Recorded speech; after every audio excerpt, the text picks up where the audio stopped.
My mother always said I was the dumb one, and for years, I believed her. What I didn't know was that she wasn't just insulting me, she was making sure I'd never realize the truth. When I look back at my childhood, it's easy to mistake the memories for warmth. The smell of cinnamon rolls wafting from the kitchen on Sunday mornings. The creak of our old porch swing where my younger brother, Caleb, and I would sit, our legs kicking in rhythm. My mother, Janet, was always in the center of it all, apron tied snugly around her waist, hair pulled back, smiling brightly whenever neighbors dropped by.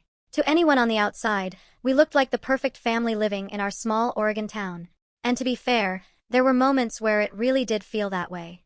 Family dinners were lively, with my father, Richard, cracking jokes about the factory where he worked, while Caleb recounted his straight-A report cards.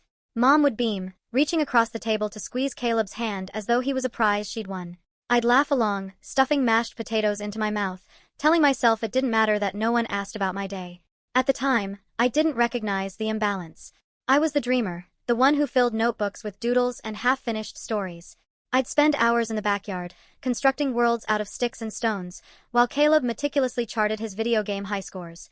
Whenever my teacher sent home notes about my daydreaming in class or my trouble with math, Mom would sigh dramatically, shake her head, and say in that sing-song tone of hers, "Well, every family has one dumb one, I suppose." Everyone laughed when she said it. Even Caleb, who would give me a sympathetic shrug as if to say, "Sorry, but you know it's true." I laughed too, cheeks burning, pretending I could take a joke. But deep down, I felt something wilt inside me. Still, I told myself it wasn't that bad. Mom made sure I had clothes, packed my lunches, and kissed my forehead before school. Dad occasionally sat with me to help with fractions, though his patience wore thin quickly. Caleb shared his candy on Halloween. We weren't perfect, but we weren't broken either, or so I thought. The older I got, the more I convinced myself that Mom's jabs were harmless. Maybe she just didn't know how to express herself. Maybe calling me the dumb one was her awkward way of pushing me to try harder. After all, she still cheered at Caleb's soccer games, still baked my favorite chocolate chip cookies on my birthday, still played the role of doting mother whenever relatives came around. But there were little things, subtle details, that should have warned me. Like the time in 6th grade when I finally brought home a B+ on a math test. I was so proud I practically ran into the house, waving the paper like a trophy. Caleb was on the couch, his science fair ribbon dangling around his neck.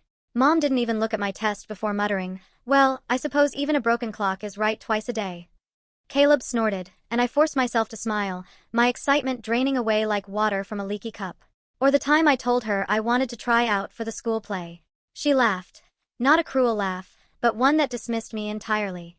"Sweetheart, you can barely remember your homework. Do you really think you can memorize lines on a stage?" She didn't say it to hurt me, or at least she didn't act like she did. But she didn't need to. I believed her. It's strange how words can settle into the cracks of your identity, filling spaces you didn't even know were there. By the time I turned 14, I had already decided my role in the family. Caleb was the star, Dad was the hard worker, Mom was the queen of the house, and I was the background character. The dumb one. And yet, despite the sting of those labels, I clung to the illusion that we were okay.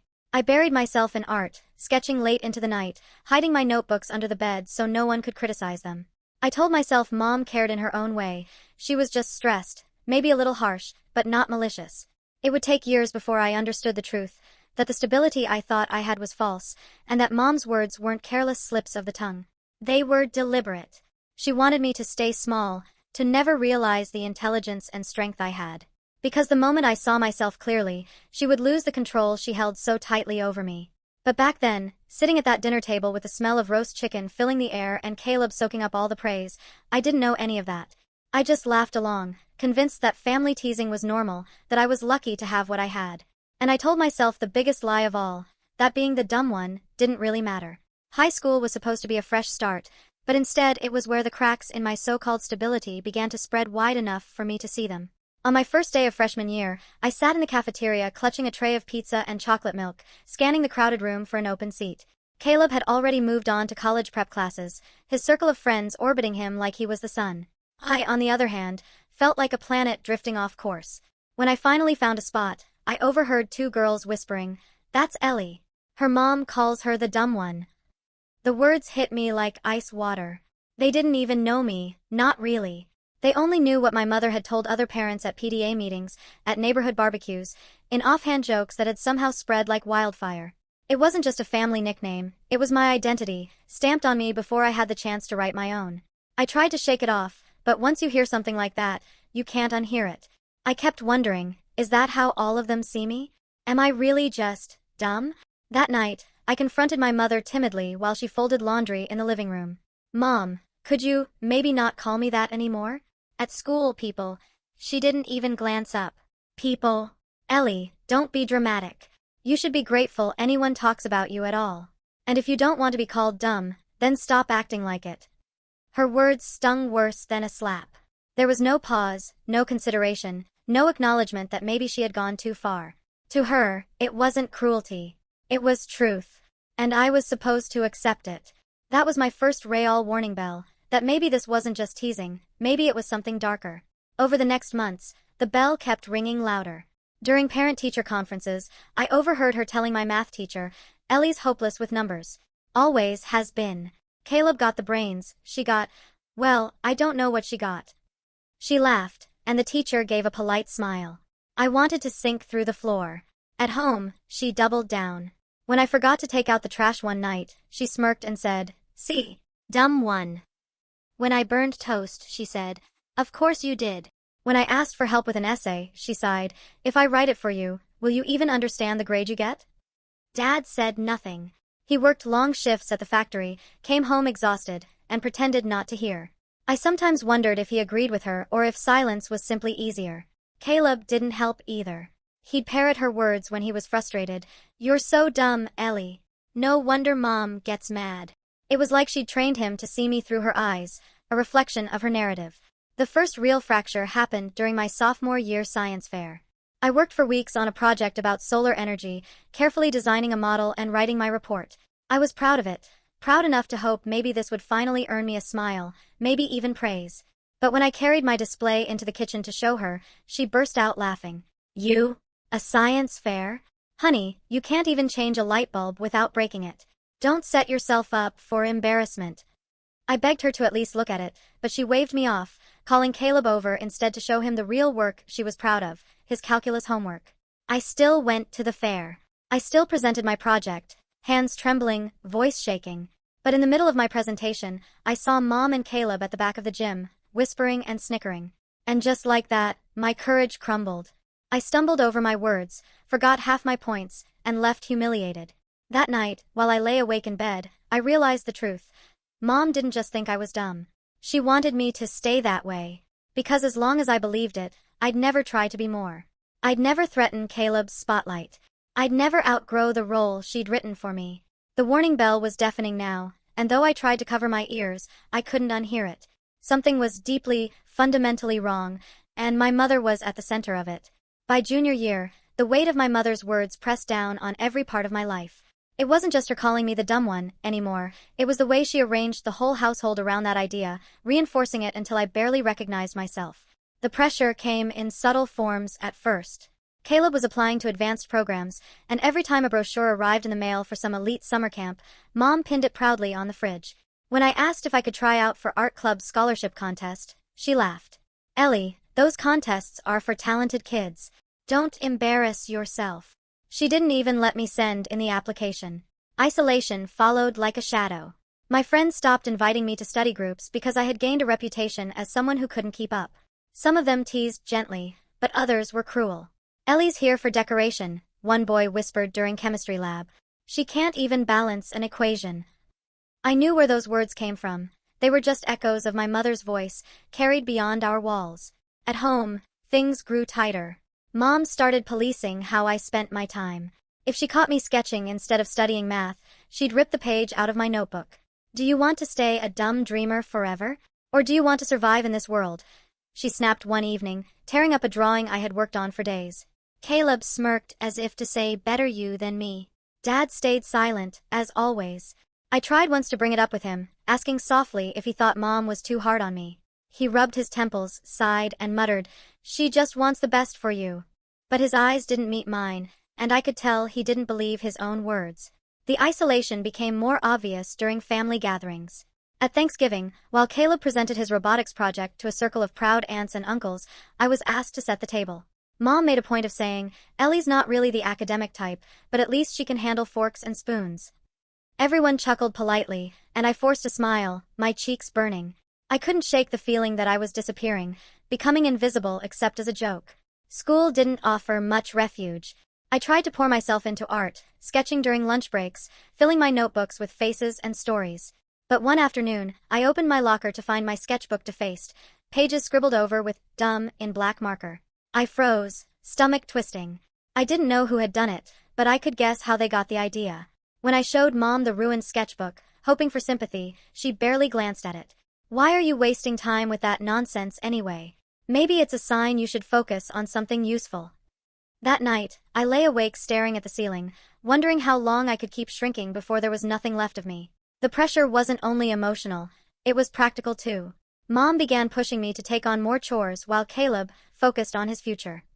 I cooked, cleaned, did laundry, even managed grocery lists. She justified it by saying, "You're not college material, Ellie. You'll need these skills when you're on your own." But I wasn't on my own. I was trapped. Every attempt to assert myself met a wall. When I suggested applying to community college art classes, Mom scoffed. "Waste of money. You'd drop out in a semester." When I asked if I could get a part-time job, she said, "Who would hire you? Focus on staying afloat in school." Slowly, my world shrank to the four walls of our house and the suffocating identity she built around me. Even Caleb, once my partner in late-night games and whispered secrets, became part of the cage. He began parroting her words more cruelly. "Don't even bother, Ellie. You'll just screw it up." His tone wasn't joking anymore. It was sharp, dismissive, final. The isolation cut deepest the day of the junior talent showcase. My best friend, Lila, begged me to join with one of my drawings. She even signed me up behind my back. Nervous but secretly thrilled, I framed one of my best sketches and carried it into the gym. But when Mom saw me on stage, her face twisted with fury. As soon as I got home, she yanked me into the kitchen. "What were you thinking? Parading your scribbles around like they mean something? You embarrassed me in front of the entire PDA." I tried to protest, tried to tell her how proud I felt when people clapped, but she cut me off with a single line that silenced everything inside me. "You will never be more than what I say you are." That was the moment I realized, this wasn't about tough love. It wasn't about pushing me to do better. It was about control. She didn't want me to succeed because my success would mean she was wrong. And she couldn't allow that. By the end of that year, I wasn't just isolated from friends, family, and opportunities. I was isolated from myself. I stopped drawing. I stopped dreaming. I stopped fighting back. Because every time I tried, she found a way to remind me, "You're the dumb one. And you'll always stay that way." By the time I entered my senior year, the narrative my mother had built around me felt like a cage welded shut. I carried it everywhere, every class, every hallway, every family dinner. But cages crack when too much pressure builds, and mine shattered the night I stumbled onto the truth she never wanted me to see. It started with college brochures. Caleb was drowning in them. Thick envelopes and glossy pamphlets from universities all over the country. I had given up hoping for one to arrive in my name, until one afternoon I found a letter addressed to me. My hands trembled as I tore it open. It was from a local community college, offering me admission to their art and design program. No scholarships, no frills, but it was a start, an invitation into a life I secretly thought was impossible. I hid the letter in my backpack, too afraid to show Mom. But that night, while I was in the shower, she went through my things, as she often did. When I came out, towel wrapped around me, she was waiting at the kitchen table, the letter unfolded in her hands. "You think you're going to college?" she asked, her voice dripping with disdain. Heat rushed to my face. "It's just community college." She cut me off, slapping the letter on the table. "No, absolutely not. You'll waste money and drop out within a semester. Do you know how ridiculous you'd look? You'd embarrass this family." Her words tore through me, but then she said something worse, something that cracked open the careful facade she had built for years. "I didn't work this hard keeping you in line just for you to run off chasing nonsense." Keeping me in line. The phrase stuck, echoing in my head long after she stormed upstairs. It wasn't just that she didn't believe in me. She was actively making sure I stayed small, stayed beneath her thumb, stayed the dumb one, forever. That realization gnawed at me, but the full revelation didn't hit until weeks later. I was digging through the hall closet looking for extra notebooks when I stumbled on a shoebox shoved behind stacks of old winter coats. Curiosity got the better of me, and I pulled it out. Inside were files, school reports, progress notes, even letters from teachers. Most were about me. My stomach twisted as I read. They weren't bad reports. In fact, many praised my creativity, my effort, my improvement in subjects I struggled with. But scrawled across the margins in my mother's handwriting were notes. Don't let her think she's doing well. Remind her she'll never be like Caleb. Praise him more, ignore her. My chest tightened. I flipped through page after page, horrified. She hadn't just been careless with her words. She had orchestrated it. My mother had deliberately poisoned my self-esteem, not because I was failing, but because she wanted me to fail. The final blow came when I found a crumpled letter at the bottom of the box. It was from my 5th grade art teacher, recommending me for a summer program for gifted young artists. The letter explained that I had exceptional creative promise and urged my parents to encourage my talents. But across the letter, in bold black pen, my mother had written, "Absolutely not. She's not special." The world tilted. My entire childhood replayed in my mind, every insult, every dismissal, every laugh at my expense. All of it wasn't just neglect or harshness. It was intentional. She hadn't just kept me from believing in myself, she had blocked anyone else from believing in me too. I sank to the floor, clutching that crumpled letter, tears streaming down my face. For years, I had carried the belief that maybe I really was dumb, that maybe she was right. But here was proof, concrete proof, that I had potential. Proof that she had stolen opportunities from me before I even knew they existed. That night, when Caleb came home from his robotics club, I tried to tell him. I showed him the letters, the notes, the evidence of what Mom had done. He skimmed them carelessly and shrugged. So what? Maybe she was just trying to toughen you up. His indifference stung almost as much as her betrayal. He wasn't going to be my ally. He was too used to being the golden child, too invested in the story where he was the genius and I was the disappointment. Alone in my room, I stared at the pile of papers spread across my bed. Rage surged through me, not just at her, but at myself, for believing her for so long. She had stolen my confidence, my friendships, my chances. But for the first time, I felt a spark of defiance. The cage had cracks now, wide enough for me to glimpse the outside world. And I swore to myself, I wasn't going to let her keep me locked inside it forever. The night I uncovered that shoebox, something in me shifted. For the first time, I wasn't just a victim of my mother's words, I was armed with proof. And proof meant power. At first, I didn't know what to do with it. I hid the box under my bed, heart pounding every time I imagined her discovering it was gone. But every time she called me dumb, every time she praised Caleb in front of me, the fire inside me grew hotter. I knew I couldn't win her approval. I didn't even want it anymore. What I wanted was freedom, and revenge in a form she'd never expect. The first step was small. I secretly applied to that community college program, using the library computer so she wouldn't see the emails. I scanned the art teacher's old recommendation letter, added my recent sketches, and wrote an essay that I poured every ounce of my anger and determination into. For years I was told I was worthless, I typed, but art is where I learned I am not. Submitting that application felt like unlocking a door in my chest I didn't know existed. The second step was trickier, confronting Caleb. I couldn't stand the way he brushed everything off, like I was being dramatic. So one evening, when Mom was at her book club and Dad was watching TV half asleep, I cornered him in the kitchen. "Why don't you care?" I demanded, slamming the teacher letters on the counter. "She sabotaged me for years. Don't you see that?" Caleb rolled his eyes.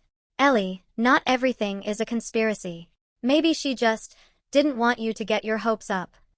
I grabbed the crumpled art program letter and shoved it at him. "She stole this from me. She chose to keep me small. You can call it whatever you want, but I'm done pretending it's normal." He frowned, uncomfortable.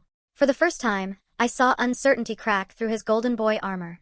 But instead of siding with me, he muttered, "You're just making trouble," and walked away. Fine. If he wouldn't stand with me, I'd stand alone. The third step was bold. With Tara, a girl from my art class who had become one of the few people I trusted, I began documenting everything. We scanned the notes in my mother's handwriting, cataloged every file from the shoebox, and stored them on a flash drive Tara kept hidden at her place. "If she ever tries to crush you again," Tara said fiercely, "we'll make sure the world sees who she really is." But my real counterstrike came on graduation day. I knew Mom was expecting Caleb to shine, as always. He'd be valedictorian, the star of the ceremony, while I'd be background noise. But I had been chosen to display my artwork in the lobby, something she didn't know because I hadn't told her. When she walked into the school that morning, Hand on Caleb's arm, she froze. Right at the entrance hung my painting, a girl with tape over her mouth, chains wrapped around her wrists, and a shadowy figure behind her holding scissors labeled, Dreams. The plaque read, "She told me I was dumb, but she was wrong." I watched her face pale as parents and students stopped to admire it.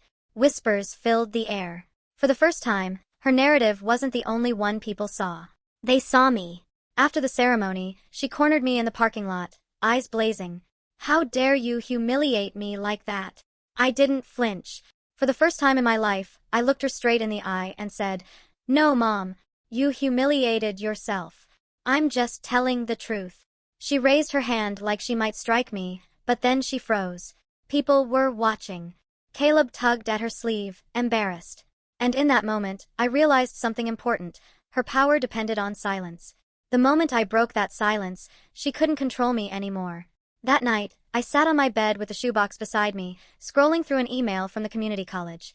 My application had been accepted. Not only that, but they had offered me a partial scholarship based on my portfolio. For the first time, I didn't feel dumb. I felt dangerous. And though I knew my mother wouldn't stop trying to tear me down, I also knew this. She had underestimated me for the last time. The counterstrike had began. The counterstrike had given me momentum, but my mother wasn't going down quietly. If anything, my defiance seemed to fuel her rage.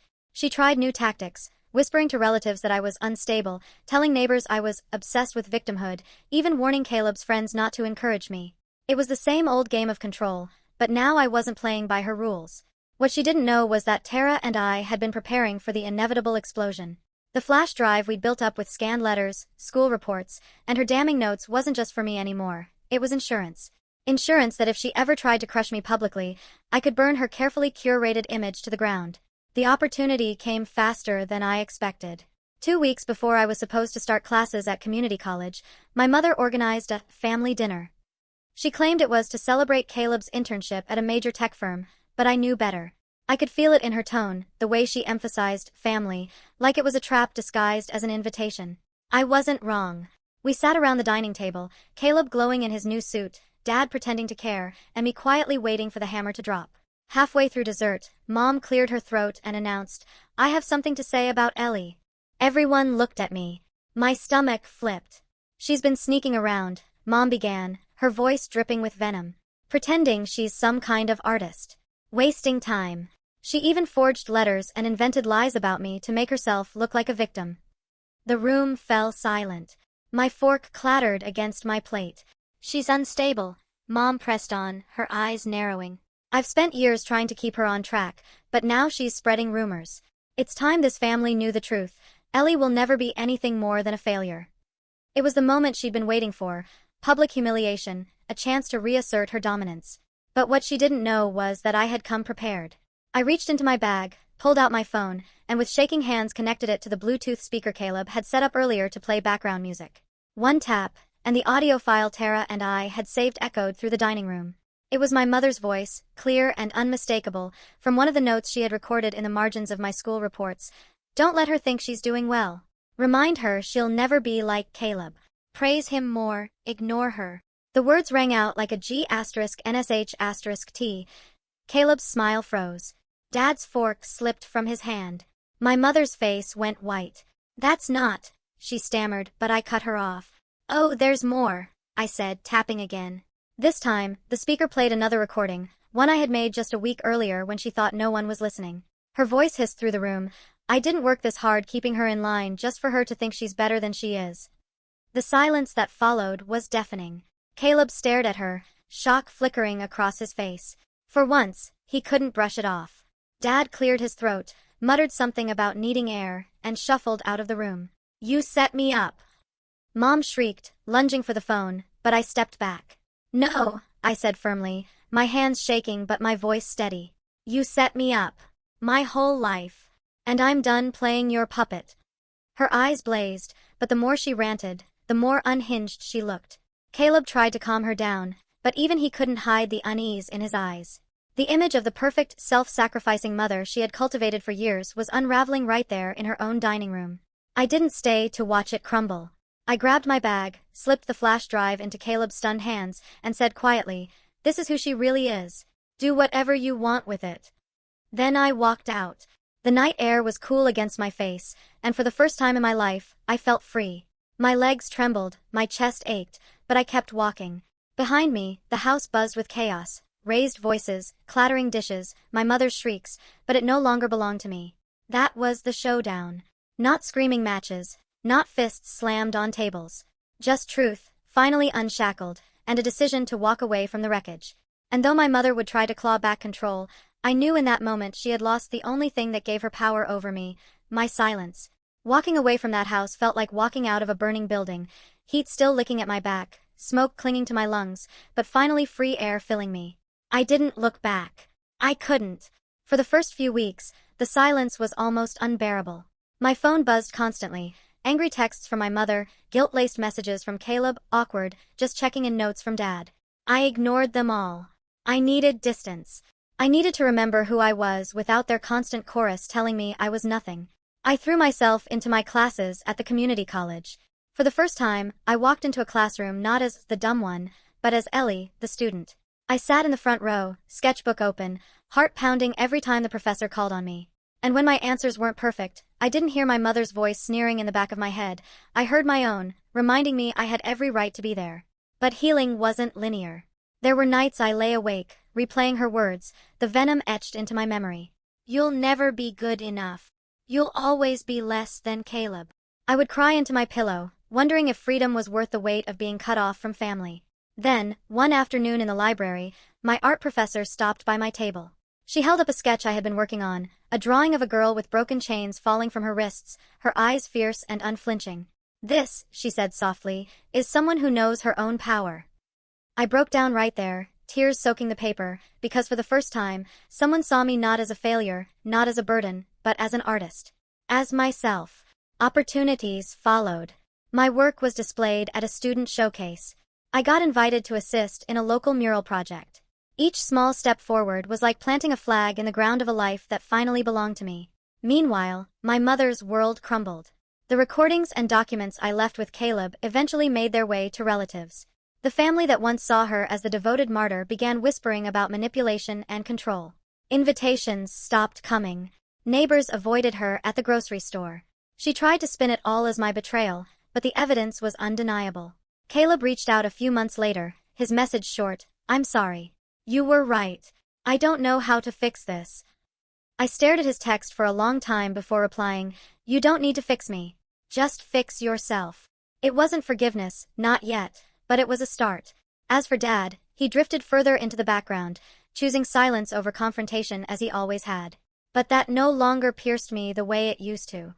I had stopped expecting him to rescue me. I had learned to rescue myself. The biggest turning point came at the end of my first year in college. I stood in front of a canvas taller than me, painting bold strokes of crimson and gold. The mural was part of a city project aimed at empowering young voices. When the unveiling came, people I didn't even know stopped to photograph my work, to tell me how powerful it felt, how much it spoke to them. For once, I wasn't the girl in the shadows of Caleb's spotlight. I wasn't the dumb one, the burden, the mistake. I was Ellie, the artist, the survivor, the fighter who turned pain into color and scars into brushstrokes. I'll be honest, the ache of what my mother said may never fully vanish. Her voice will always linger somewhere in the back of my mind, sharp and cold. But now, it no longer chains me. It fuels me. Every insult is a reminder of how far I've come, of the life she swore I could never have, but that I am building with my own 2 hands. Sometimes, late at night, I think about the younger version of me, the girl sitting in her room with crumpled sketches hidden under the bed, too afraid to dream. I wish I could reach back through time and whisper to her, "You are not dumb. You are not worthless. One day, you will paint your way out of this." And in a way, I think I already have. Now, my mission is bigger than just surviving. I've started volunteering at a local youth center, teaching art workshops for kids who've been told the same poisonous lies I grew up with, that they're not smart enough, not good enough, not worthy. When I see their eyes light up as they smear paint across a canvas, I see pieces of myself healing, too.